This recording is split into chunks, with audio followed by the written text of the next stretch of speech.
Hello students, कैसे हैं आप सब लोग। तो मेरा नाम है शाहनवाज कुरैशी और आप देख रहे हैं बायोकेम क्लासेस। ठीक है, जहां पर आज हम कंटिन्यू करेंगे क्लास 12 की केमिस्ट्री का चैप्टर नंबर फर्स्ट, जिसका नाम क्या है, सॉल्यूशंस। ठीक है, वैसे तो एनसीईआरटी का सेकंड चैप्टर है, लेकिन पहले हम इसे ही कवर करते हैं। ठीक है, चैप्टर नंबर फर्स्ट सॉल्यूशंस। ठीक है, और सॉल्यूशंस के अंदर अब तक हम क्या देख चुके हैं, सॉल्यूशंस क्या होता है, कितने तरह के होते हैं, कॉन्सेंट्रेशन टर्म्स क्या होती हैं, कितने तरह की कॉन्सेंट्रेशन टर्म्स से सारी हमने स्टडी की।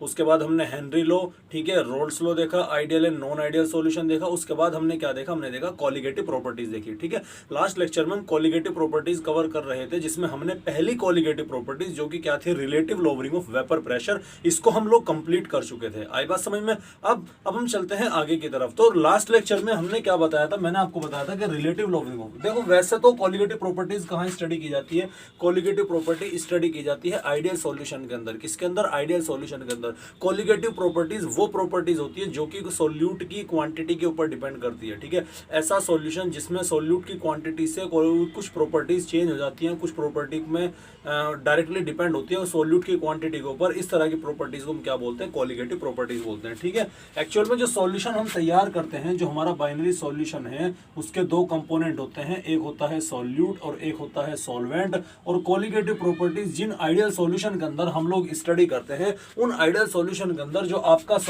आइडियल बोलो सॉरी में डाइल्यूट सॉल्यूशन के अंदर जिनके अंदर हम कॉलिगेटिव प्रॉपर्टीज को स्टडी करते हैं, उन डाइल्यूट सॉल्यूशन के अंदर जो आपका सॉल्यूट होता है वो क्या होता है, वो आपका नॉन वोलेटाइल होता है, यानी जिसका वेपर प्रेशर ऑलमोस्ट जीरो मानकर चल सकते हैं। और सॉल्वेंट क्या होता है आपका, ये एक वोलेटाइल लिक्विड होता है। ठीक है, क्या होता है, वोलेटाइल लिक्विड होता है। वोलेटाइल लिक्विड क्या होता है, वेपर प्रेशर क्या होता है, इसको हम ऑलरेडी प्रीवियस लेक्चर्स में डिस्कस कर चुके हैं। ठीक है, तो चलिए, तो जैसे ही हमने नॉन वोलेटाइल सॉल्यूट को किसी वोलेटाइल लिक्विड या वोलेटाइल सॉल्वेंट के अंदर ऐड करते हैं, तो क्या होता है, उस लिक्विड के वेपर प्रेशर के अंदर क्या आ जाती है, कमी आ जाती है। क्या आ जाती है, कमी आ जाती है। और वो वेपर प्रेशर कितना कम होगा, वो vapour pressure comparatively pure liquid के रेस्पेक्टिव कितना वेपर प्रेशर के अंदर कमी आई, ये इस बात के ऊपर डिपेंड करती है कि आपने कितना सॉल्यूट ऐड किया। और इसी चीज को हम क्या बोलते हैं, इसी चीज को बोलते हैं relative lowering of vapour pressure. Last lecture में हमने पढ़ा relative lowering of vapour pressure में delta p upon p not a is equal to और इक्वल टू क्या आ गया, एक्स बी, जहां पर बी वर्ड किसके लिए यूज किया हमने, सॉल्यूट के लिए, ए वर्ड किसके लिए, सॉल्वेंट के लिए। ठीक है, तो हमने कहा कि प्योर सॉल्वेंट का प्योर वेपर प्रेशर कितना है, प्योर लिक्विड का वो है P not A. Pure solvent के रेस्पेक्टिव सॉल्यूट ऐड करना, प्योर सॉल्वेंट के रेस्पेक्टिव या रिलेटिव कितनी वेपर प्रेशर के अंदर चेंज हुआ, कितनी वेपर प्रेशर के अंदर कमी आई, ये इस बात के ऊपर डिपेंड करती है कि आपने कितना सॉल्यूट ऐड किया, यानी सॉल्यूट के कितने मोल फ्रैक्शन आपने यहां पर लिए। जितने आप लोगे उसी के अकॉर्डिंग वेपर प्रेशर के अंदर कमी आएगी। ये थी पहली प्रॉपर्टी, जिसका नाम क्या होता है, जिसका नाम होता है RLVP, relative lowering of vapour pressure. Clear है बात यहां तक। अब हम चलते हैं अगली सेकंड कॉलिगेटिव प्रॉपर्टीज की तरफ। सेकंड जो कॉलिगेटिव प्रॉपर्टीज है, ठीक है, वो है हमारी एलिवेशन इन बॉइलिंग पॉइंट। क्या नाम है दूसरी कॉलिगेटिव प्रॉपर्टीज का, उसका नाम है एलिवेशन इन बॉइलिंग पॉइंट। ठीक है, एलिवेशन इन बॉइलिंग पॉइंट। अच्छा, एक बॉइलिंग पॉइंट की डेफिनेशन आप लोग जानते होंगे नॉर्मल सा। बॉइलिंग पॉइंट क्या है, बॉइलिंग पॉइंट एक टेम्परेचर होता है। बॉइलिंग पॉइंट क्या होता है, देखो एलिवेशन बॉइलिंग पॉइंट के अंदर बढ़ रहा है। जब आपने किसी नॉन वोलेटाइल सॉल्यूट को वोलेटाइल लिक्विड के अंदर, वोलेटाइल सॉल्वेंट के अंदर डाला, तो उस कंडीशन में आपने उस सॉल्यूशन का या उसका क्या बना दिया, बॉइलिंग पॉइंट के अंदर बढ़ोतरी कर दी, बॉइलिंग पॉइंट बढ़ गया है। बॉइलिंग पॉइंट का मतलब क्या होता है कि बॉइलिंग पॉइंट एक टेम्परेचर होता है। बॉइलिंग पॉइंट क्या होता है, एक टेम्परेचर होता है। कैसा टेम्परेचर, वो टेम्परेचर, ऐसा टेम्परेचर जिसमें मैं नॉर्मली अगर मैं बात करूं, नॉर्मली आप क्या जानते हैं, नॉर्मली जानते हैं कि वो टेम्परेचर जिस पे कोई लिक्विड कंप्लीटली बॉईल हो जाता हो। कंप्लीटली बॉईल होने का मतलब क्या है, वो कंप्लीटली वेपर के अंदर कन्वर्ट होकर कहां रिलीज हो जाते हैं, वेपर व एटमॉस्फेयर के अंदर रिलीज हो जाती है। अब एटमॉस्फेरिक प्रेशर क्या होता है, जो एटमॉस्फेयर के अंदर जो वेपर मौजूद है, उनकी वजह से जो प्रोड्यूस होने वाला, जो लगने वाला वेपर होता है, उसे क्या बोलते हैं, एटमॉस्फेरिक प्रेशर बोलते हैं, जिसकी वैल्यू कितनी होती है, 1 atm बोलते हैं। इसका मतलब कि एटमॉस्फेरिक प्रेशर का बॉइलिंग पॉइंट से क्या कनेक्शन है, डायरेक्ट कनेक्शन है। मेरे भैया बॉइलिंग पॉइंट में आप जो है, अगर आप केवल टेम्परेचर के रेस्पेक्टिव बात ना करें, वेपर प्रेशर के रेस्पेक्टिव बात करें कि वो टेम्परेचर जिस पे आपके सॉल्यूशन का वेपर प्रेशर किसके इक्वल हो जाए, एटमॉस्फेयर के वेपर प्रेशर के इक्वल हो जाए, उसी टेम्परेचर को, क्योंकि जब वेपर प्रेशर इक्वल होने का मतलब क्या है, एटमॉस्फेयर का क्या है 1 atm, वो कब हो रहा है, जब सारे का सारा लिक्विड बॉइल होकर वेपर फॉर्म में पहुंच जाएगा। जब वेपर फॉर्म में पहुंच जाएगा तो उस कंडीशन में उसका प्रेशर कितना होगा, 1 atm होगा। ये तो बेसिक सा फंडा हो गया, ठीक है। तो बॉइलिंग पॉइंट वो टेम्परेचर है, बॉइलिंग पॉइंट वो टेम्परेचर है जिस टेम्परेचर पर आपका वेपर प्रेशर ऑफ लिक्विड, ठीक है, vapour pressure of liquid is equal to vapour pressure of atmosphere. यानी एटमॉस्फेयर का वेपर प्रेशर कितना होता है, ये 1 बार के इक्वल होता है। यानी वेपर प्रेशर लिक्विड का 1 बार के इक्वल हो जाए, जिस उस टेम्परेचर को किसी भी सॉल्यूशन का या किसी भी लिक्विड का बॉइलिंग पॉइंट वो टेम्परेचर होता है जिस पर उस लिक्विड का vapour pressure atmospheric vapour pressure के क्या हो जाए, इक्वल हो जाए, ठीक है। और वो कब होगा, जब वो सारी की सारी वेपर के अंदर कन्वर्ट हो जाएगा, और अल्टीमेटली इसी को हम बॉइलिंग पॉइंट बोलते हैं, ठीक है। तो ये चीज ध्यान रखना कि बॉइलिंग पॉइंट वो टेम्परेचर जिसमें वेपर प्रेशर लिक्विड का एटमॉस्फेरिक वेपर प्रेशर के इक्वल हो जाए, इस चीज को हम क्या बोलते हैं, इसी चीज को हम बोलते हैं बॉइलिंग पॉइंट बोलते हैं। समझ में आई बात, क्लियर है। अब देखिए, अब हम समझने की कोशिश करते हैं कि एक्चुअल में बॉइलिंग पॉइंट में एलिवेशन मतलब बढ़ता कैसे है। जब आप किसी भी नॉन वोलेटाइल सॉल्यूट को वोलेटाइल लिक्विड के अंदर ऐड करते हैं तो बॉइलिंग पॉइंट के अंदर मतलब बढ़ोतरी कैसे होती है। एक कॉन्सेप्ट याद रखना, जैसे ही आपने नॉन वोलेटाइल सॉल्यूट को वोलेटाइल लिक्विड के अंदर डाला तो वेपर प्रेशर क्या हो जाएगा, सॉरी, वेपर प्रेशर के अंदर कमी आ जाएगी, ठीक है। ये कॉन्सेप्ट आप याद रखिएगा। इससे आगे चलते हैं, ठीक है। अब ध्यान देखिए, एक मैं ग्राफ प्लॉट करता हूं, किसके बीच में, एक ग्राफ प्लॉट करता हूं प्रेशर वर्सेस आपके टेम्परेचर के बीच में। बॉइलिंग पॉइंट क्या है, टेम्परेचर, तो टेम्परेचर के रेस्पेक्टिव बात करेंगे। मान लीजिए आपके पास में कोई सॉल्यूशन है, कोई लिक्विड है प्योर फॉर्म में, कोई लिक्विड है प्योर फॉर्म में, ठीक है, और ये प्योर फॉर्म में लिक्विड है, और इस प्योर फॉर्म में लिक्विड होने का वोलेटाइल लिक्विड है, तो इस वोलेटाइल लिक्विड का कुछ ना कुछ तो प्रेशर होगा, वेपर प्रेशर होगा, इसकी कुछ ना कुछ वेपर भी होंगी। लेट से इसका प्रेशर कितना है, P0 है मान लिया, ठीक है, क्या मान लिया, P0 है मान लिया, ये प्योर है। अच्छा, प्योर है मतलब रूम टेम्परेचर। अब देखो सिंपल सी बात है कि क्यों है, इसका वेपर प्रेशर के कुछ ना कुछ रूम टेम्परेचर होगा। लेट से कि हमारा रूम टेम्परेचर क्या है, ये 25 डिग्री है, और 25 डिग्री सेंटीग्रेड पर, ये लेट से हम मान लेते हैं 25 डिग्री सेंटीग्रेड पर इसका वेपर प्रेशर, ये लाइन क्या होगी, ये लाइन होगी आपकी एटमॉस्फेरिक वाली जो है 1 atm प्रेशर, ठीक है। इस टेम्परेचर पर 25 डिग्री सेंटीग्रेड पे किसी भी लिक्विड का वेपर प्रेशर लेट से क्या आता है, वो यहाँ पर आता है, क्या आता है, यहाँ पर आता है, प्योर का, ध्यान से देखिएगा। तो जैसे जैसे अब आप क्या करेंगे, अब आप ग्रेजुअली जब टेम्परेचर बढ़ाएंगे तो उसके ग्रेजुअली क्या होगा, ग्रेजुअली धीरे धीरे धीरे धीरे टेम्परेचर बढ़ाने के साथ साथ क्या होगा, इसका वेपर प्रेशर के अंदर भी बढ़ोतरी आएगी। और एक टाइम ऐसा आएगा कि ये वेपर प्रेशर वाली लाइन इस एटमॉस्फेरिक प्रेशर वाली लाइन को क्या कर जाएगी, क्रॉस कर जाएगी। बस यही वो पॉइंट है, यही वो पॉइंट है जिसको हमने ड्रॉन किया, यानी यही वो टेम्परेचर है जिस टेम्परेचर पे आपको पता लगा कि ये क्या है, ये प्योर लिक्विड। एक्चुअल में प्योर लिक्विड के बारे में बात कर रहा, यही वो है कि जिस लाइन पर आपका वेपर प्रेशर एटमॉस्फेरिक प्रेशर के इक्वल हो रहा है वो टेम्परेचर है। इसी टेम्परेचर को हम क्या बोलते हैं, इसी टेम्परेचर को बॉइलिंग पॉइंट बोलते हैं। क्योंकि प्योर लिक्विड का है तो इसलिए हमने इसे किससे डिनोट किया, TB0 से डिनोट किया। किससे डिनोट किया, TB0 से डिनोट किया। आई बात समझ में, ठीक है। ये तो था प्योर के बाद में। अब आपने इस प्योर सॉल्यूशन के अंदर क्या डाल दिया, नॉन वोलेटाइल सॉल्यूट ऐड कर दिया। जैसे ही आपने नॉन वोलेटाइल सॉल्यूट ऐड किया तो वेपर प्रेशर के अंदर कमी आएगी या नहीं आएगी, आएगी नहीं आएगी। तो सेम टेम्परेचर पे वेपर प्रेशर पहले इतना था, अब वेपर प्रेशर कितना हो गया, लेट से इतना। भाई कमी होगी तो ऑब्वियस सी बात है नीचे को ही आएगा ना, ठीक है। अब इतना है, अब अगेन आपने क्या किया, अगेन आपने वेपर प्रेशर इसके अंदर कमी आएगी, लेकिन अगेन आपको इसे कहां तक लेके जाना, 1 atm तक लेके जाना। तो धीरे धीरे क्या बढ़ाओगे, टेम्परेचर बढ़ाओगे। तो ये भी क्या होगा, ये भी धीरे धीरे धीरे धीरे ये ग्रेजुअली क्या करेगा, धीरे धीरे धीरे धीरे धीरे धीरे से मेरी जिंदगी में आना, है ना, ये धीरे धीरे से। यानी देखो ये क्या है, प्योर लिक्विड वाली लाइन, ये क्या है, सॉल्यूशन वाली लाइन, ये ए लाइन मान लो, ये बी मान लो। ध्यान से देखिएगा, जैसे ही आपने सॉल्यूट को ऐड किया, नॉन वोलेटाइल सॉल्यूट ऐड किया, तो प्योर से वेपर प्रेशर, जैसे सॉल्यूशन बना उसके वेपर प्रेशर के अंदर कमी आई। फिर जब आपको वेपर प्रेशर के अंदर कमी आ गई तो वेपर प्रेशर, इसकी वेपर प्रेशर को बढ़ाने के लिए, यानी इसको बॉइल करने के लिए आपको टेम्परेचर और ज्यादा बढ़ाना पड़ा। क्यों बढ़ाना पड़ा, कि पहले वेपर प्रेशर ज्यादा थी, तो आपको वेपर प्रेशर मतलब बॉइलिंग पॉइंट वो टेम्परेचर जिसपे सारा का सारा लिक्विड कंप्लीटली किसका वेपोराइज हो जाता है। जनरलाइज वे में समझिए, जब कंप्लीटली वेपोराइज हो गया यानी जितनी ज्यादा वेपर प्रेशर होगी उतना ही कम टेम्परेचर आप देंगे, जितनी ज्यादा वेपर होंगी उतने ज्यादा वेपर प्रेशर होगा, जितना ज्यादा वेपर होगा या जितनी ज्यादा वेपर प्रेशर होगा उतना ही कम टेम्परेचर आपको देना पड़ेगा उस चीज को बॉईल करने के लिए, क्योंकि ऑलरेडी वेपर फॉर्म में वो ऑलरेडी बहुत बड़े अमाउंट में मौजूद है। क्योंकि जब वेपर प्रेशर के अंदर कमी आ गई, वेपर प्रेशर आ गया, तो आपको टेम्परेचर बढ़ाना पड़ेगा, कुछ टेम्परेचर पहले से ज्यादा देना पड़ेगा ताकि वो क्या कर जाए, वो पहले से ज्यादा वेपर प्रेशर में या पहले जितना वेपर प्रेशर प्रोड्यूस कर सके। शायद आप लोगों की समझ में नहीं आया, सिर से ऊपर हो गया, फिलहाल आप इतना समझिए। यहां से देखिए, भूल जाइए, देखो यह है आपका ए पॉइंट प्योर लिक्विड है, ये तो बात समझ में आ गई कि इसका वेपर प्रेशर एक टाइम आएगा। अब जैसे ही आपने सॉल्यूट ऐड किया तो वेपर प्रेशर के अंदर कमी क्या आ गई, ये आ गई। अब धीरे धीरे आप टेम्परेचर बनाओगे तो आपको ये वाला पॉइंट यहां मिलेगा, और इस पॉइंट को क्या मान लिया हमने, इस पॉइंट को मान लिया सॉल्यूशन का बॉइलिंग पॉइंट। ये क्या था, प्योर लिक्विड का बॉइलिंग पॉइंट, और इस पॉइंट को क्या मान लिया हमने, सॉल्यूशन का बॉइलिंग पॉइंट, जिसे हमने किससे डिनोट कर लिया, टीबी से डिनोट कर लिया। अब बताओ चेंज कितना हुआ, पहले था टी नोट बी और बाद में कितना हुआ, टीबी, ठीक है। और इसी चेंज को हम क्या बोलते हैं प्यारे बच्चों, इसी चेंज को बोलते हैं डेल्टा टीबी। क्या बोलते हैं, डेल्टा टीबी, यानी चेंज इन टेम्परेचर। तो change in temperature delta TB कितना होता है, वो होता है कि TB minus T naught B,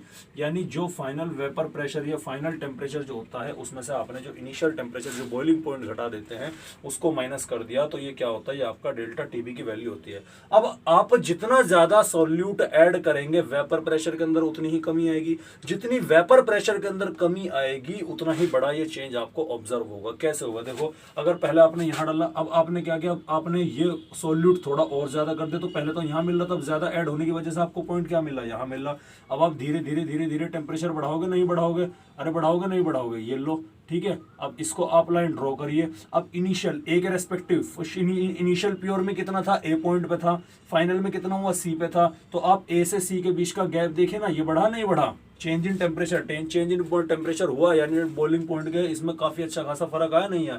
तो मेरे कहने का मतलब ये है कि जितना आप इसके अंदर सॉल्यूट ऐड करोगे उतनी ही वेपर प्रेशर के अंदर कमी आएगी, जितनी वेपर प्रेशर के अंदर कमी आएगी उतना ही ज्यादा आपको टेम्परेचर देना पड़ेगा, या उतना ही ज्यादा आपको डेल्टा टीबी की वैल्यू देखने मिलेगी। इसका मतलब डेल्टा टीबी की वैल्यू यानी चेंज इन टेम्परेचर, यानी बॉइलिंग पॉइंट में टेम्परेचर के अंदर जो चेंज आपको देखने मिल रहा है वो चेंज किस बात के ऊपर डिपेंड करता है, वो चेंज इस बात के ऊपर डिपेंड करता है कि आप वहां पर नॉन वोलेटाइल सॉल्यूट कितना ऐड कर रहे हो। इसका मतलब डेल्टा टीबी किसके ऊपर डिपेंड करता है, डेल्टा टीबी डायरेक्टली डिपेंड करता है क्वांटिटी ऑफ सॉल्यूट। और क्वांटिटी ऑफ सॉल्यूट के लिए हम यहां पर क्या यूज करते हैं, क्वांटिटी ऑफ सॉल्यूट के लिए हम यहां पर यूज करते हैं टर्म मोलैलिटी को। कौन सी यूज करते हैं, मोलैलिटी को। कॉन्सेंट्रेशन टर्म्स कौन सी यूज करते हैं, मोलैलिटी। तो delta TB is directly proportional to molality, और प्रोपोर्शनलिटी का साइन हटाने के लिए हम एक कांस्टेंट का यूज करेंगे जो क्या होगा कि delta TB is equal to, और वो साइन क्या होगा, के बी डॉट एम। ये आपका फॉर्मूला होता है। और के बी क्या होता है, के बी होता है molal elevation constant, molal elevation constant. ये देखो पहले टेम्परेचर यहां था बॉइलिंग पॉइंट, अब सॉल्यूशन का बॉइलिंग पॉइंट यहां हुआ। ये कब हुआ, जब आपने नॉन वोलेटाइल सॉल्यूट ऐड किया। इसमें जो बढ़ोतरी हुई है उसी बढ़ोतरी को क्या बोलते हैं, एलिवेशन इन बॉइलिंग पॉइंट बोलते हैं। और delta TB is equal to TB minus TB naught, यही क्या होता है, एलिवेशन इन बॉइलिंग पॉइंट होता है। आई बात समझ में। तो इससे हमारे सामने कंक्लूजन क्या निकल कर आता है कि delta TB is equal to क्या होता है, के बी डॉट एम। ये आपके सामने निकल कर आता है। अच्छा मोलैलिटी क्या होता है, मोलैलिटी होती है number of moles of solute present in पर केजी वेट ऑफ सॉल्वेंट। आपके 1 किलो सॉल्वेंट के अंदर कितने मोल्स सॉल्यूट के मौजूद हैं, ये क्या होते हैं, ये होते हैं आपके मोलैलिटी। और मोलैलिटी का फॉर्मूला आपको बता दूं, molality is equal to given weight of solute, ठीक है, weight of solute upon molecular weight of solute, ठीक है, into weight of solvent in KG. ये इसमें लेंगे या ग्राम में ले लो, ठीक है। इस फॉर्मूले को यहां पर रख दो, तो डेल्टा टीबी की वैल्यू कितनी आ जाएगी, डेल्टा टीबी की वैल्यू आ जाएगी आपकी कि KB into weight of solute upon आपका आ गया मॉलिक्यूलर वेट ऑफ सॉल्यूट, ठीक है, उसके अलावा वेट ऑफ सॉल्वेंट। ये आपका डेल्टा टीबी की वैल्यू निकल कर आती है। अब जो आपका मोलल एलिवेशन कांस्टेंट है जो क्या होता है, केबी होता है। इस केबी की अगर मैं यूनिट निकालने की बात करूं तो केबी, इस फॉर्मूले से मैंने क्या निकाला कि KB is equal to delta TB upon m. भाई delta TB change in temperature है, लेकिन है तो टेम्परेचर ही ना। और टेम्परेचर को हम यहाँ किस में स्टडी करते हैं, केल्विन में स्टडी करते हैं। तो ये लोग केल्विन आ गया। मोल की यूनिट क्या होती है, मोलल। मोलैलिटी की यूनिट क्या होती है, मोल पर केजी। क्या होती है? मोल पर kg. Number of moles of solute present in पर kg weight of solvent. 1 kilo solvent के अंदर कितना सोल्यूट आप ऐड कर रहे हैं, ये क्या होता है? ये होता है आपके मोलैलिटी। तो आप मोलैलिटी की यूनिट क्या रखेंगे? मोल। ये क्या हो गया? मोल पर केजी। नीचे केजी लिखोगे तो ऊपर कहां पहुंच जाएगा? वो ऊपर पहुंच जाएगा। तो अल्टीमेटली केबी की वैल्यू क्या होगी? किलो केल्विन किलोग्राम पर मोल। ये किसकी यूनिट आ गई? ये आपकी यूनिट आ जाती है किसकी? ये केबी की यूनिट आ जाती है। और केबी की वैल्यू ये एक्सपेरिमेंटल वैल्यू होती है, ये आपको क्वेश्चन के अंदर गिवन होगी। लेकिन एक चीज याद रखना कि वाटर के लिए, फॉर वाटर केबी की वैल्यू कितनी होती है? 0.52 होती है। कितनी होती है? 0.52। ठीक है, वाटर के लिए केबी की वैल्यू कितनी होती है आपकी? 0.52 होती है। ठीक है, और यही आपकी क्या होती है? ये आपका होता है केबी मोलल एलिवेशन कांस्टेंट। इसको हम क्या करते हैं? बोलते हैं। क्लियर है बात? उम्मीद है आप लोगों की यहां तक समझ में आया होगा। अब एक टेबल आपकी एनसीईआरटी के अंदर है, वो जरा मैं आपको दिखा देता हूं, बता देता हूं। वैसे तो मैं एनसीईआरटी से देख रहा हूं, लेकिन जब मैं आप लेक्चर देखेंगे तो उस टाइम पे वो टेबल आपके सामने क्या आ जाएगी? यहां पर शो हो जाएगी। ठीक है, तो टेबल है टेबल 2.3, जैसे कि अब आपको अपने सामने स्क्रीन पर दिखाई पड़ रही होगी। यहाँ पर सामने देखिएगा टेबल 2.3। ठीक है, इसमें देखिए, इसमें आप सॉल्वेंट क्या है? आपका वाटर है। टेम्परेचर कितना है वाटर का? बॉइलिंग पॉइंट यहाँ पर गिवन है 373.15 गिवन है।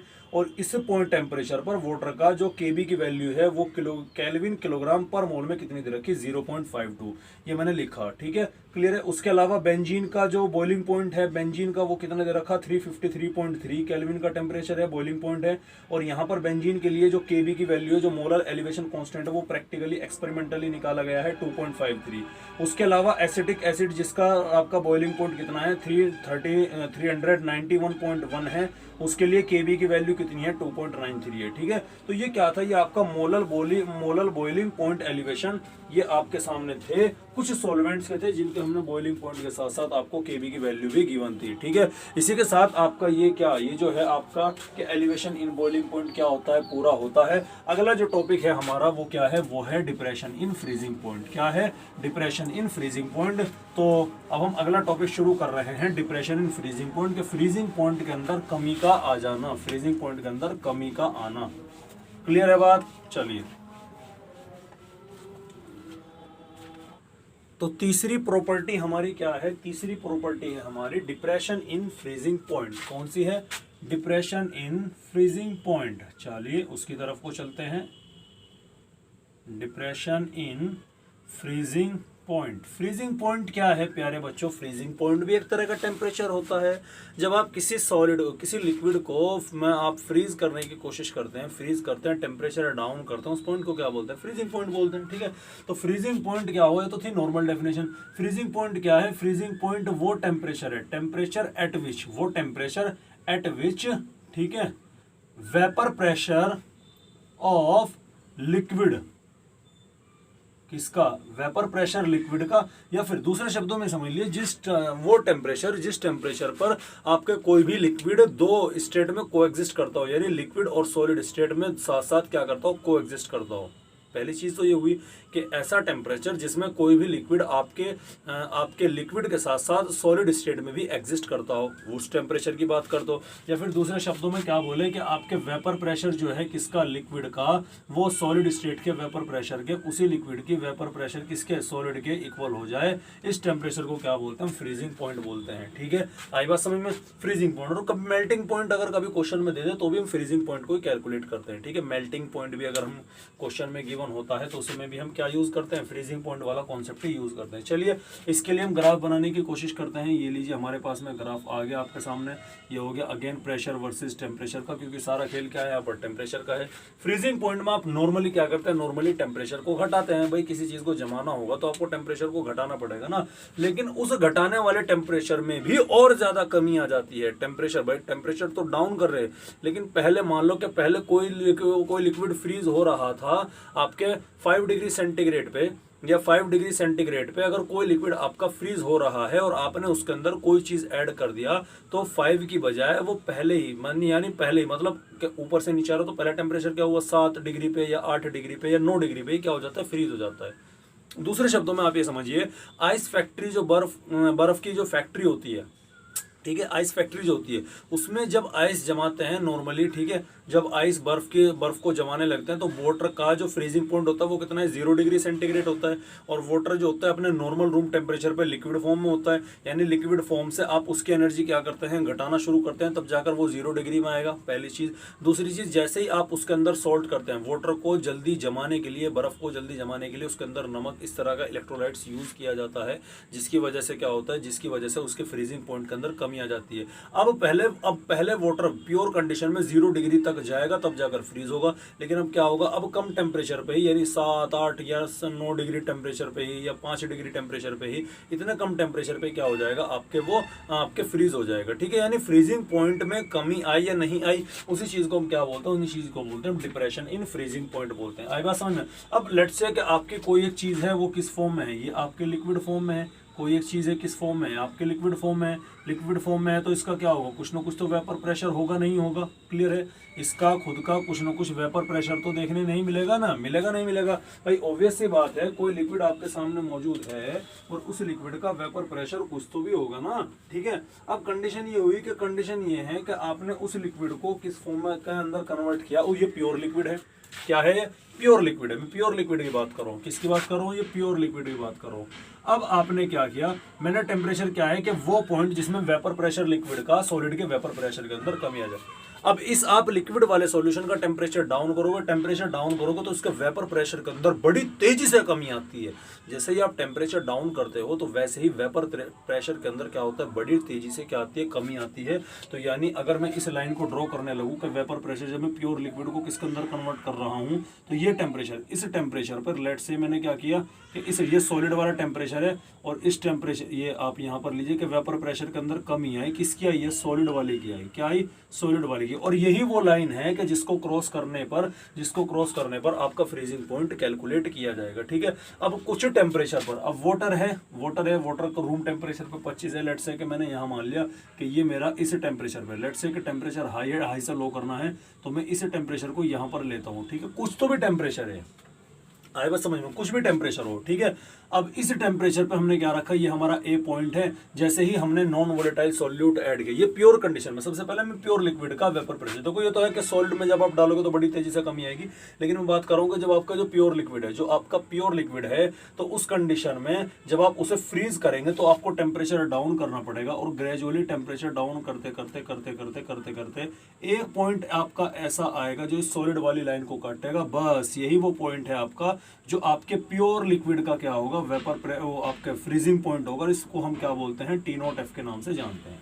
क्लियर है। अब हम जानते हैं जैसे आपने किसी सॉल्यूशन के अंदर, किसी लिक्विड के अंदर, किसी वोलेटाइल लिक्विड के अंदर आपने नॉन वोलेटाइल सॉल्यूट ऐड किया तो इसके वेपर प्रेशर के अंदर आ जाएगी कमी। क्या आ जाएगी, कमी। तो यानी सेम टेम्परेचर पर आपने सेम, ये क्या होगा, प्योर कंडीशन में, अब आपने इस प्योर का क्या बना लिया, सॉल्यूशन बना लिया, तो सॉल्यूशन में अब वेपर प्रेशर के अंदर कमी यहाँ आ गई, ये पॉइंट बी मान लिया। अब वेपर प्रेशर के अंदर कमी यहाँ आ गई तो ये क्या होगा, ये लाइन यहाँ मान लो। ठीक है, अब ये क्या होगा, ये आपका ये यहाँ जाके कट करेगा। ठीक है, यहाँ जाके कट करेगा। अब ये लाइन कट करेगा तो ये लाइन क्या हो गई आपकी, ये लाइन, यानी ये वाला पॉइंट हमारा क्या हो गया, हमारा पॉइंट हो गया TF। TF का मतलब है कि बॉइलिंग पॉइंट किसका आ गया, सॉल्यूशन का। देखो प्योर लिक्विड हमारा किस टेम्परेचर पर फ्रीज हो रहा था, इस टेम्परेचर पे हो रहा था, लेकिन जैसे ही तुमने उसका सॉल्यूशन बना दिया तो उसके वेपर प्रेशर के घटत होने की वजह से वेपर प्रेशर ऑलरेडी कम हो गया है, तो उसका फ्रीजिंग पॉइंट भी क्या हो गया, कम हो गया। पहले यहाँ तब यहाँ हो गया तो घट गया, नहीं घटेगा। और इसी चेंज को हम क्या बोलते हैं, इसी चेंज को बोलते हैं हम डिप्रेशन इन फ्रीजिंग पॉइंट के। कितनी कमी आई वो आती है डेल्टा TF के नाम से। और ये अगेन इस बात के ऊपर डिपेंड करती है कि आपने सॉल्यूट कितना लिया है, सॉल्यूट की क्वांटिटी ली है, और सॉल्यूट की क्वांटिटी को हम यहाँ पर भी किस टर्म में लेते हैं, मोलैलिटी की टर्म में लेते हैं। लेकिन फर्क कितना आ गया कि डेल्टा TF की वैल्यू अगर हम यहाँ पर निकालेंगे तो बड़ी में से जब हम छोटी वैल्यू माइनस करेंगे तो T0F माइनस TF आएगा। याद करो डेल्टा TB की वैल्यू में क्या था, डेल्टा TB की वैल्यू में TB आपके TB माइनस TB0 आया था। क्लियर है, ये थोड़ा सा इससे उल्टा होता है। ठीक है, यानी प्योर क्या है वो बड़ा होता है, उसके अलावा ये आपके TF की वैल्यू घट गई, ये आपके सामने निकल कर आता है, और इसे हम क्या बोलते हैं, इसे बोलते हैं हम डिप्रेशन इन फ्रीजिंग पॉइंट बोलते हैं। कितना डिप्रेस होगा, कितना होगा डिप्रेशन फ्रीजिंग पॉइंट में, कितनी कमी आएगी, अगेन इस बात के ऊपर डिपेंड करता है कि आप क्वांटिटी सॉल्यूट की कितनी लेते हैं, और ये मोलैलिटी की टर्म्स में क्या की जाती है, एक्सप्रेस की जाती है। ठीक है, क्लियर है। आई बात समझ में। तो again delta TF is directly dependent on किसके, मोलैलिटी के ऊपर डिपेंड होता है। प्रोपोर्शनलिटी का साइन हटाने के लिए हम क्या करते हैं, यहाँ पर एक कांस्टेंट का यूज करते हैं। तो हम यहाँ पर कौन सा यूज करेंगे, के एफ डॉट एम का, यानी के एफ हमने कांस्टेंट यहाँ पर इंट्रोड्यूस किया, जिसको हमने क्या बोलते हैं कि मोलल डिप्रेशन कांस्टेंट बोला जाता है। क्या बोला जाता है, मोलल डिप्रेशन कांस्टेंट इसको बोलते हैं। क्या बोलते हैं, मोलल डिप्रेशन कांस्टेंट इसको बोला जाता है। ठीक है, और इसकी यूनिट भी सेम होगी, डेल्टा टीएफ अपॉन एम, यानी जैसे डेल्टा टीबी की वैल्यू थी कि केल्विन किलोग्राम पर मोल, ये क्या होगी, ये इसकी यूनिट होगी। ठीक है, और वाटर के लिए जो डेल्टा टीएफ की वैल्यू होती है वो होती है 1.86। कितनी होती है, 1.86। और वाटर का फ्रीजिंग पॉइंट कितना होता है, वाटर का फ्रीजिंग पॉइंट होता है 273 केल्विन। कितना होता है, 273 केल्विन। बॉइलिंग पॉइंट होता है 373 केल्विन। ठीक है, तो ये क्या था, ये था आपके सारा का सारा कॉन्सेप्ट फ्रीजिंग पॉइंट को लेके। किसको लेके, फ्रीजिंग पॉइंट को लेके। अगेन वही वाली बात, हम यहाँ पर मोलैलिटी का फॉर्मूला रख दो तो ये फॉर्मूला हमारा थोड़ा और मॉडिफाई हो जाएगा। क्लियर है बात यहाँ तक के, तो समझ में आ गई। अगेन दोबारा से समझने की कोशिश कीजिए कि ये वो लाइन है सॉलिड वाली जिसके रेस्पेक्टिव हम बात करेंगे कि वेपर प्रेशर हमारा के फ्रीजिंग पॉइंट को हम डिटरमाइन करेंगे। प्योर कंडीशन में जैसे जैसे आप टेम्परेचर घटाओगे, मान लो ये वो पॉइंट है जिस पॉइंट पे प्योर लिक्विड जम जाता है, और इस पॉइंट को हमने क्या बोला, टी नॉट एफ बोला। लेकिन जैसे ही आपने इसके अंदर नॉन वोलेटाइल सॉल्यूट ऐड किया तो वेपर प्रेशर के अंदर कमी आई। सेम टेम्परेचर पे इसका वेपर प्रेशर अब इतना रह गया। ठीक है, अब ये करेगा तो ये थोड़ा सा और पीछे जाके लाइन को काटेगा, यानी आपके ये इस टेम्परेचर को क्या बोले, टीएफ बोलेंगे। और ये टीएफ क्या होगा, एक्चुअल में ये सॉल्यूशन का वेपर प्रेशर होगा। ये प्योर लिक्विड का वेपर प्रेशर है और ये आपके किसका है, ये सॉल्यूशन का वेपर प्रेशर है। ठीक है, तो ये कमी आई नहीं आई, इसकी चेंज को हमने क्या बोला, डेल्टा टीएफ बोला, जो डिपेंड करेगा आप कितनी क्वांटिटी सॉल्यूट की यहाँ पर ऐड कर रहे हैं। समझ में आ रही है आपके बात। ठीक है, जिस हिसाब से आप क्वांटिटी को ऐड करते चले जाएंगे उस हिसाब से आपके इसमें कमी आती चली जाएगी। क्लियर है बात। तो ये तो था आपका तीसरा point, depression in freezing point. अगली जो लास्ट कोलिगेटिव प्रॉपर्टीज है जिसका नाम क्या है, ऑस्मोटिक प्रेशर। क्या है, ऑस्मोटिक प्रेशर। चलिए अब हम उसको भी कवर कर लेते हैं, देख लेते हैं। ये तो थोड़ी सी आसान ही है, आई बात समझ में, ज़्यादा वो कुछ ऐसा इसमें खास नहीं है। तो अगली जो कोलिगेटिव प्रॉपर्टी है हमारी वो क्या है, वो है हमारी ऑस्मोटिक प्रेशर। अच्छा, ऑस्मोटिक प्रेशर को समझने से पहले आपको सबसे पहले एक चीज़ समझनी होगी, वो है ऑस्मोसिस का फिनोमिना। क्या समझना होगा, ऑस्मोसिस का फिनोमिना। ठीक है, क्लियर है। चलिए अब हम चलते हैं बात अगली कोलिगेटिव प्रॉपर्टीज की तरफ, जिसका नाम क्या है, जिसका नाम है हमारा ऑस्मोटिक प्रेशर। क्या नाम है, ऑस्मोटिक प्रेशर। और ऑस्मोटिक प्रेशर को समझने से पहले आपको समझना होगा ऑस्मोसिस। तो सबसे पहले हम क्या समझेंगे, ऑस्मोसिस समझेंगे। ठीक है, ऑस्मोसिस क्या होता है, एक्चुअल में osmosis is a special type of diffusion. क्या होता है, ऑस्मोसिस जो होता है आपका, वो आपका स्पेशल टाइप ऑफ डिफ्यूजन होता है। क्या होता है, osmosis is a special type of diffusion. Special type क्यों बोला हमने, इसको हम देखेंगे। ठीक है, ऑस्मोसिस क्या होता है, ऑस्मोसिस होता है आपका स्पेशल टाइप ऑफ डिफ्यूजन। अब डिफ्यूजन होता क्या है, सबसे पहले तो आप यही देखिए, पहले तो हम ये देख लेंगे डिफ्यूजन होता क्या है, फिर अब डिफ्यूजन में ऐसा क्या हुआ कि वो स्पेशल हो गया भैया और उसको हमने ऑस्मोसिस बोल दिया। ठीक है, चलिए अब डिफ्यूजन क्या होता है, डिफ्यूजन एक तरह का होता है मूवमेंट। क्या होता है, मूवमेंट। क्या होता है, मूवमेंट ऑफ सब्सटेंस, किसी भी सब्सटेंस का मूवमेंट। ठीक है, from its higher concentration to lower concentration. कोई भी सब्सटेंस जब अपने हाई कॉन्सेंट्रेशन से अपने लोअर कॉन्सेंट्रेशन की तरफ को मूव करता है, डिफ्यूज होता है, उसे हम क्या बोलते हैं, उसे बोलते हैं हम डिफ्यूजन। तो इसमें स्पेशल क्या हुआ, ये स्पेशल इसलिए हुआ क्योंकि इसमें केवल और केवल और केवल और केवल सभी सब्सटेंस का मूवमेंट नहीं होता, allows only movement of water. इसमें केवल और केवल आपको किसका मूवमेंट देखने मिलता है, मूवमेंट ऑफ वाटर। केवल और केवल आपको इसके अंदर पानी का मूवमेंट देखने को मिलता है।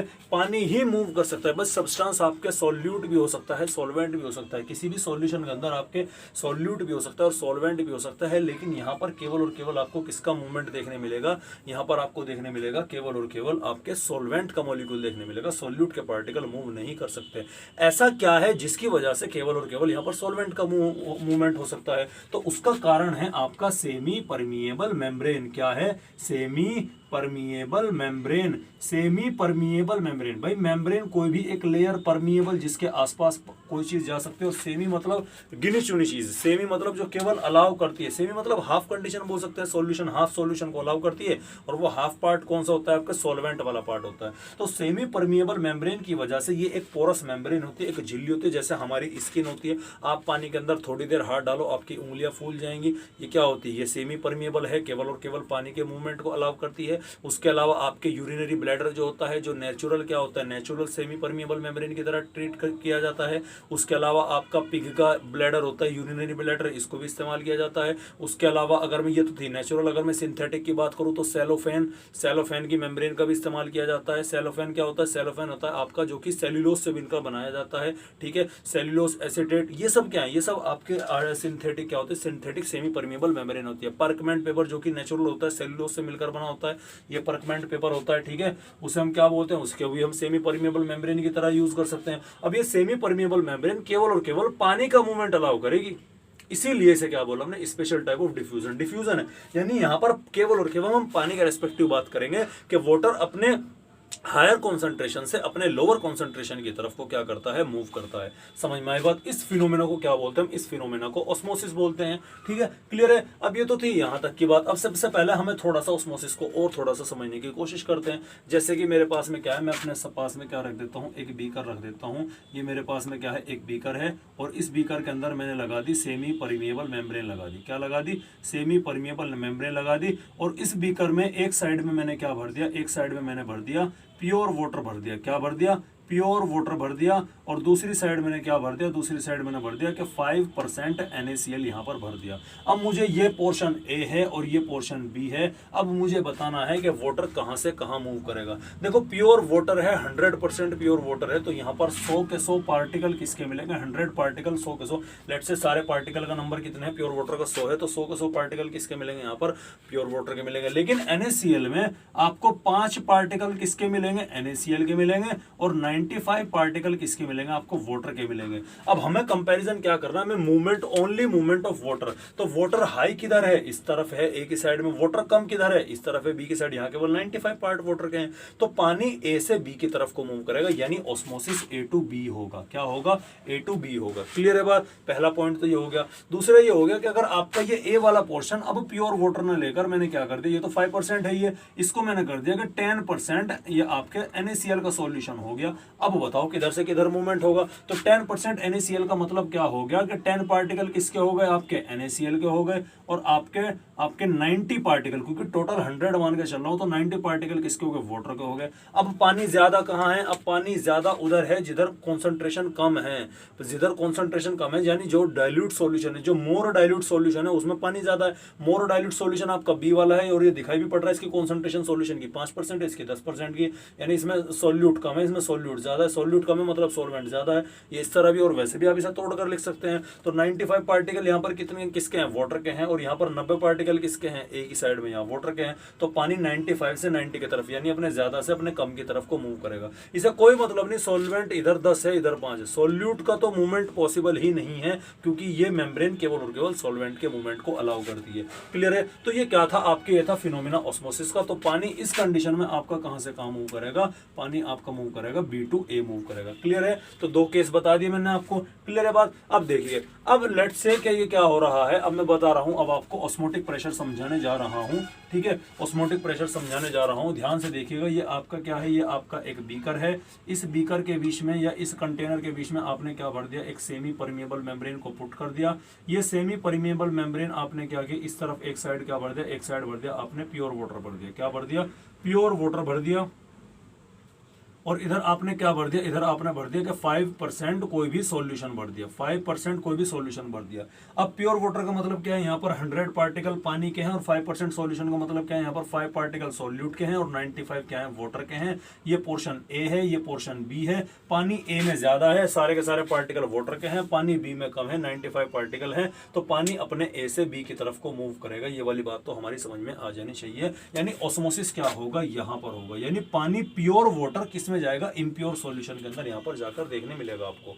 अब अगर ऐसा ही चलता रहा कि ये तो प्योर वाटर का पानी सारा का सारा इस इम्प्योर सॉल्यूशन के अंदर चला जाएगा, बार बार पानी पानी मूव करेगा, तो उस कंडीशन में ये प्योर वाटर सारा का सारा कहाँ पहुंच जाएगा, इम्प्योर हो जाएगा। और इम्प्योर हमारे किसी काम का है नहीं, हमारे काम का क्या है, प्योर है। तो हमें क्या करना पड़ेगा, हमें किसी तरह ऑस्मोसिस को रोकना पड़ेगा, ठीक है। अब हम बी साइड पे क्या करते हैं, ये आपके वाटर का लेवल है और बी साइड पे हमने क्या किया, बी साइड में हमने एक्सटर्नल प्रेशर अप्लाई कर दिया। क्या कर दिया, एक्सटर्नल प्रेशर अप्लाई कर दिया, पी एक्सटर्नल प्रेशर हमने अप्लाई कर दिया। हमने ऐसा, देखो सिंपल सी बात है, एक गाड़ी इधर आ रही और एक गाड़ी इधर आ रही, अगर आप चाहते हैं कि दोनों जस्ट स्टॉप हो जाएं, जस्ट रुक जाएं, तो जितनी ताकत से ये आएगी, जितनी ताकत से ये आएगी, यानी दो बंदे मूव कर रहे, ठीक है, अगर आप चाहते हैं कि दो बंदे मूव कर रहे, एक अपोजिट डायरेक्शन में मूव कर रहे, ये इस डायरेक्शन में, ये इस डायरेक्शन में है, कुश्ती लड़ते हैं ना वो, जैसे वो युद्ध सा करते हैं ऐसे करके, तो जितनी फोर्स मैं दूसरे पे लगाऊंगा, अगर सामने वाले ने सेम फोर्स मेरे पे लगाई, तो हमारा नेट मूवमेंट क्या होगा, जीरो होगा। तो यानी अगर हमें, या फिर ये मान लो कि आपके एक कार इधर से आ रही है, आपकी एक कार इधर से आ रही, ठीक है, इसकी स्पीड भी कांस्टेंट है, इसकी स्पीड भी कांस्टेंट है, ठीक है। अगर दोनों की स्पीड, फोर्स वगैरह, गाड़ी का मॉडल सब कुछ सेम है, ठीक है, एक्सटर्नल फोर्सेस को हम निगलेक्ट करें, तो आपके क्या करें, तो जितनी फोर्स अगर इसने इस पे लगा दिया, सेम ताकत, भाई ये आप गाड़ी मिल गई, ये आई, अब गाड़ी आने के बाद में ये क्या हो गई, ये मिल गई, ठीक है। अब जितनी फोर्स ये इस पे लगाएगी, अगर ये इतनी फोर्स इसी पे लगाएगी, क्या गाड़ी में कोई नेट मूवमेंट होगा, नहीं होगा। यानी अगर आप चाहते हैं कि गाड़ी दोनों की दोनों जस्ट स्टॉप हो जाए, तो जितना प्रेशर एक तरफ से लग रहा है, जितनी उतनी फोर्स आपको क्या लगानी पड़ेगी, दूसरी साइड से भी लगानी पड़ेगी। तो आपने कितना प्रेशर लगाया, आपने केवल इतना प्रेशर लगाया जिससे ये ऑस्मोसिस का प्रोसेस जस्ट रुक जाए। अगर आप किसी से भी एक साइड से, जिधर से फोर्स लगेगा, इसने इधर को फोर्स ज्यादा लगा दे, तो मूवमेंट नेट इधर को आ जाएगा। लेकिन मैं बोल रहा हूँ कि आपको जस्ट स्टॉप करना है, दोनों मूव कर रही हैं, तो इसका मतलब आपको क्या लगाना पड़ेगा, आपने इतना एक्सटर्नल प्रेशर अप्लाई किया।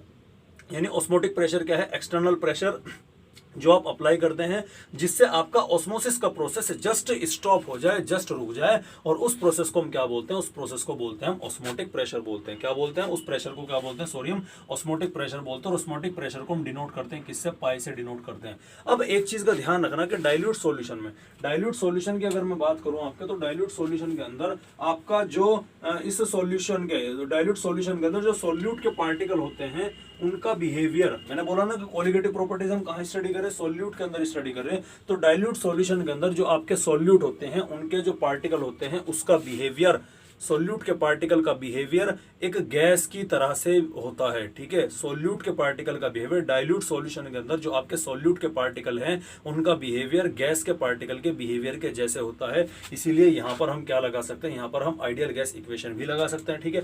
अच्छा, पाइप प्रेशर कितना होगा, ऑस्मोटिक प्रेशर कितना होगा, जितनी ज्यादा कॉन्सेंट्रेशन होगी उतना ही ज्यादा, जितनी ज्यादा कॉन्सेंट्रेशन का गैप आएगा उतनी तेजी से ऑस्मोसिस होगा, जितनी तेजी से ऑस्मोसिस होगा उतना ही आपको एक्सटर्नल प्रेशर लगाना पड़ेगा। यानी पाई की वैल्यू आपके डायरेक्टली डिपेंड होती है कॉन्सेंट्रेशन के ऊपर।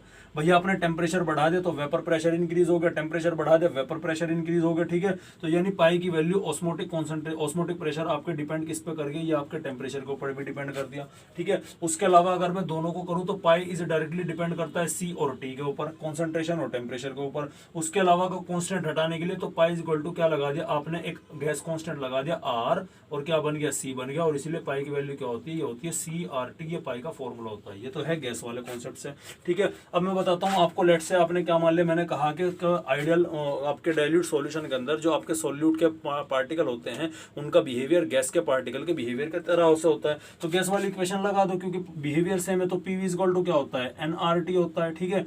प्रेशर हो गया, इस पी को रिप्लेस किससे कर दिया हमने, पाई से रिप्लेस कर दिया। वी एन के नीचे चला गया तो ये क्या हो गया, N by V R T हो गया। N by V number of moles present in per litre of volume, ये क्या हो गया, ये होता है आपका कॉन्सेंट्रेशन होती है, मोलैरिटी होती है। तो ये क्या हो गया, ये हो गया आपका सी आर टी। यानी दोनों फॉर्मूले सेम आ गए आपके। सी क्या होते हैं, सी होते हैं concentration in terms of molarity, R क्या होता है गैस कॉन्स्टेंट, टी क्या होता है, टी होता है टेम्परेचर। क्लियर है बात। तो ये आपके सामने क्या था, ये आपके सामने ऑस्मोटिक प्रेशर निकल कर आता है, ठीक है। क्लियर है। ये सारा का सारा क्या होता है, ये सारा कॉन्सेप्ट किसका है, सारा का सारा कॉन्सेप्ट है आपके ऑस्मोटिक प्रेशर का होता है। क्लियर है बात। अब चलिए आगे की तरफ को। अब अभी तो मैंने कहा है कि आपने जस्ट प्रेशर इतना लगाया कि जिससे आपने क्या किया, जिससे आपने ऑस्मोसिस का प्रोसेस केवल रुक जाए, यानी पानी इधर से इधर आना बंद हो जाए। लेकिन अगर आपने इस एक्सटर्नल प्रेशर को बढ़ा दिया, एक्सटर्नल प्रेशर को और ज्यादा बढ़ा दिया, ऑस्मोसिस के प्रेशर से ज्यादा एक्सटर्नल प्रेशर आपने इंक्रीज कर दिया, तो वाटर जो इधर आ रहा था वो इस एक्सटर्नल फोर्स के दबाव से, एक्सटर्नल प्रेशर की वजह से वापस इधर को मूव करने लग जाएगा। यानी इसका वाटर का मूवमेंट रिवर्स रिवर्स डायरेक्शन में हो जाएगा, क्योंकि मूवमेंट है ये तो इसीलिए क्योंकि वाटर का मूवमेंट है अक्रॉस सेमी परमिएबल मेम्ब्रेन, इसीलिए हमने इसे क्या बोला, ऑस्मोसिस बोला। लेकिन अब कहाँ हो गया, रिवर्स डायरेक्शन में बोला, इसीलिए इस कॉन्सेप्ट को क्या बोलते हैं, रिवर्स ऑस्मोसिस बोलते हैं। तो रिवर्स ऑस्मोसिस क्या होता है, जिसमें आप एक्सटर्नल प्रेशर जो अप्लाइड करते हैं वो आपके ऑस्मोटिक प्रेशर से ज्यादा होता है, जिसकी वजह से जो ऑस्मोसिस का प्रोसेस होता है वो रिवर्स डायरेक्शन में फ्लो हो जाता है, रिवर्स डायरेक्शन में हो जाता है। और इसका इस्तेमाल करते हैं आप RO UV, आपके देखते हैं ना कैंपर पानी के मग आते हैं, जग आते हैं जो पानी के, ठीक है, वे सप्लाई करते हैं, उनके ऊपर लिखा होता है RO+UV कैंपर, ठीक है, RO+UV कंटेनर, RO+UV आपके जग मग, इस तरह से लिखा होता है। RO का मतलब ही रिवर्स ऑस्मोसिस होता है, और इसी के बिहाफ पर आपके समुद्र का खारा पानी मीठा किया जाता है। तो ये क्या होता है, रिवर्स ऑस्मोसिस का कॉन्सेप्ट होता है। क्लियर है बात यहाँ तक के, ठीक है। तो ये आपकी क्या थी, आपकी कोलिगेटिव प्रॉपर्टीज क्या होती है, ऑलमोस्ट क्या होती है, यहाँ पर समाप्त होती है, ठीक है भैया। और आप यहाँ पर मोलरिटी का फॉर्मूला भी इस्तेमाल कर सकते हैं। मोलरिटी का फॉर्मूला रख कर आप यहाँ पर पाई का दूसरा फॉर्मूला भी रख सकते हैं, ठीक है। तो अगर मैं चलो रख के बता ही देता हूँ आपको कि पाई इज इक्वल टू क्या होता है, सी, मोलरिटी क्या होती है, एन नंबर ऑफ मोल्स क्या होता है, given weight upon molecular weight of solute into volume into R और इंटू T, ठीक है। एक्चुअल में कोलिगेटिव प्रॉपर्टीज का एप्लीकेशन पार्ट एक यही है कि आप सॉल्यूट का मोलिकुलर वेट क्या करते हैं, यहाँ से फाइंड आउट करने की कोशिश करते हैं। तो आप देखना, आप कोई सी भी कोलिगेटिव प्रॉपर्टीज उठा के देख लो, आपको देखने मिलेगा कि उस कोलिगेटिव प्रॉपर्टीज के इनवर्सली प्रोपोर्शनल में क्या आता है, आपका मोलिकुलर वेट निकल कर आता है। तो यहाँ से एक कॉन्सेप्ट ये भी निकल कर आता है कि कोलिगेटिव प्रॉपर्टीज इनवर्सली प्रोपोर्शनल होती है किसके, मोलिकुलर वेट के इनवर्सली प्रोपोर्शनल होती है। मोलिकुलर वेट किसके, सॉल्यूट के। जितना ज्यादा सॉल्यूट का मोलिकुलर वेट होगा उतनी ही कोलिगेटिव प्रॉपर्टी सॉल्यूट की कम होगी, ये इस बात के ऊपर भी निर्भर करता है। और इस चीज को हम क्या करेंगे, आगे हम डिस्कस करेंगे। अच्छा, कोलिगेटिव प्रॉपर्टीज कहाँ तक ठीक है, यहाँ तक तो ठीक है। ये कब तक ठीक है, ये केवल तब तक ठीक है अगर आप यहाँ पर नॉन आयनिक कंपाउंड या कोवेलेंट सॉल्यूट को ऐड करें। आपका जो नॉन वोलेटाइल सॉल्यूट है वो ऐसा हुआ जैसे कि शुगर हुआ या यूरिया हुआ, जो कि नॉन आयनाइजेबल होते हैं, जो कि नॉन इलेक्ट्रोलाइट होते हैं। अगर आपने इस तरह के सॉल्यूट इस्तेमाल किए तो आपकी कोलिगेटिव प्रॉपर्टीज की कैलकुलेशन बिल्कुल परफेक्ट आएगी। लेकिन अगर आपने गलती से भी ऐसा सॉल्यूट ऐड कर दिया जिसका एसोसिएशन या डिसोसिएशन पॉसिबल है, इसका मतलब ये है कि जो इलेक्ट्रोलाइट है, जो आयनिक फॉर्म है, जैसे आप पानी के अंदर डालोगे वो टूट जाएगा या जुड़ जाएगा, या तो टूट जाएगा, डिसोसिएट हो जाएगा, डाइमराइज या टेट्रामराइज जो भी है उसका, ठीक है, वो जुड़ जाएगा, एसोसिएट हो जाएगा। यानी अपने वो क्या होता है, अपने नॉर्मल प्रॉपर्टी से, नॉर्मल क्वांटिटी से अलग हटके क्वांटिटी आती है, उसमें कंडीशन में प्रॉब्लम आ जाती है। तो उस कंडीशन में हम ये ऑस्मोटिक प्रेशर या आपके क्या नाम लेकर कोलिगेटिव प्रॉपर्टीज के आपके कैलकुलेशन में डिस्टर्बेंस निकल कर आता है। कब, तो यानी ये अगर इस तरह के फॉर्मूले आपके निकल कर आ रहे हैं, कहां तक ठीक है, ये ठीक है केवल आपके नॉन इलेक्ट्रोलाइट जो आपके सॉल्यूट ऐड करते हैं, नॉन इलेक्ट्रोलाइट है आपके, मतलब नॉन आयोनिक है, कोवेलेंट है जनरली, ठीक है, नॉन आयोनिक हो गए, और आपके क्या शो करते हैं, उनका क्या नाम लेकर नॉन वोलेटाइल होने चाहिए, तब तक के तो ठीक है। लेकिन अगर आपने गलती से भी इलेक्ट्रोलाइट या आयोनिक कंपाउंड जैसे कि NaCl सोडियम क्लोराइड डाल दिया तो वहां पर क्वांटिटी ऑफ सॉल्यूट चेंज हो जाता है। कैसे हो जाता है कि आपने एक क्या डाला, आपने शुगर डाली C6H12O6 ग्लूकोज डाली, पानी के अंदर डाली, क्या है टूटेगी, क्या नहीं टूटती, ये जाकर उसके अंदर डिसॉल्व हो जाती है। इथेनॉल डाला, वो जाकर वाटर से हाइड्रोजन बॉन्डिंग बना लेगा। लेकिन जैसे आपने पानी के अंदर NaCl डाला तो वो किसके अंदर टूट जाता है, वो टूटता है Na positive plus Cl negative के अंदर।